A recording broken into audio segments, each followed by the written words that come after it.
విద్యా ఉద్యోగ సమాచారం యూట్యూబ్ ఛానల్ను వీక్షిస్తున్న వీక్షకులందరికీ నా నమస్కారములు. ఎవరైతే మొట్టమొదటిసారిగా నా ఛానల్ను వీక్షిస్తున్నారో వారందరూ ఛానల్ను సబ్స్క్రైబ్ చేసుకొని పక్కనే ఉన్న గంట సింబల్ను నొక్కండి. ఈ విధంగా గంట సింబల్ను నొక్కడం ద్వారా నేను చేసే వీడియోలన్నీ మీకు చేరుతాయి. అదేవిధంగా ఈ వీడియో నచ్చినట్లయితే లైక్ చేసి మీ ఫ్రెండ్ అండ్ ఫ్యామిలీకి షేర్ చేయండి. ఈ విధంగా చేయడం ద్వారా నాకు హెల్ప్ అవుతుంది. మరిన్ని వీడియోస్ చేయడానికి మీరు నాకు సహాయం చేసినట్లు అవుతుంది. డిఎస్సి జిఆర్ఎల్ ఎప్పుడు ఆలస్యం అయ్యే అవకాశం ఉందా? అసలు జిఆర్ఎల్ రావడానికి ఎందుకు ఆలస్యం అవుతుంది? డిఎస్సి ఎగ్జామ్కి ముందు ఎగ్జామ్ పోస్ట్పోన్ చేయమని అభ్యర్థులు ఎన్ని ధర్నాలు చేసినా పట్టించుకొని ప్రభుత్వం విద్యాశాఖ ఇప్పుడు ఎందుకు ఆలస్యం చేస్తుంది?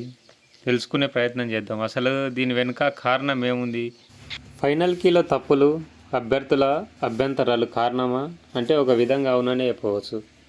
కొన్ని జిల్లాల అభ్యర్థులు డిఎస్సి కార్యాలయాన్ని సందర్శించి అభ్యంతరాలను ప్రూఫ్తో సహా సమర్పించడం జరిగింది. కనుక విద్యాశాఖ ఫైనల్ కీలో అభ్యర్థులు సమర్పించిన అభ్యంతరాలను నిపుణుల కమిటీకి పంపించడం జరిగింది. జిఆర్ఎల్ ఆలస్యానికి ఇది కూడా ఒక కారణమనే చెప్పవచ్చు. రివైజ్డ్ ఫైనల్ కీ ఇస్తారా ఇవ్వరా అంటే ఇవ్వరనే చెప్పవచ్చు.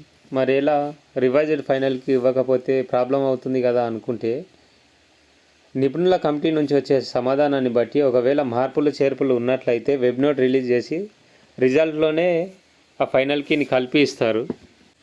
జిఆర్ఎల్ ఆలస్యానికి మరొక కారణం ఏంటంటే టెట్ మార్కుల సవరణ.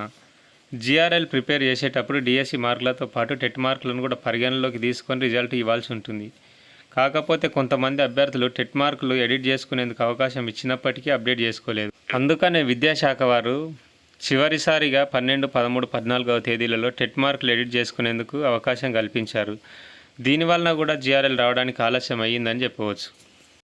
విద్యాశాఖ సమీక్ష సమావేశంలో డిఎస్సి నియామకాల గురించి చర్చించి తొందరగా నియామకాలు పూర్తి చేయాలని ఆదేశించడం జరిగింది.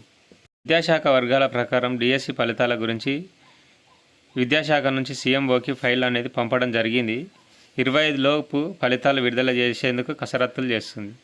ఎవరైతే రిజల్ట్ కోసం ఆతృతగా ఎదురు చూస్తున్నారో వారందరికీ ఆల్ ద బెస్ట్.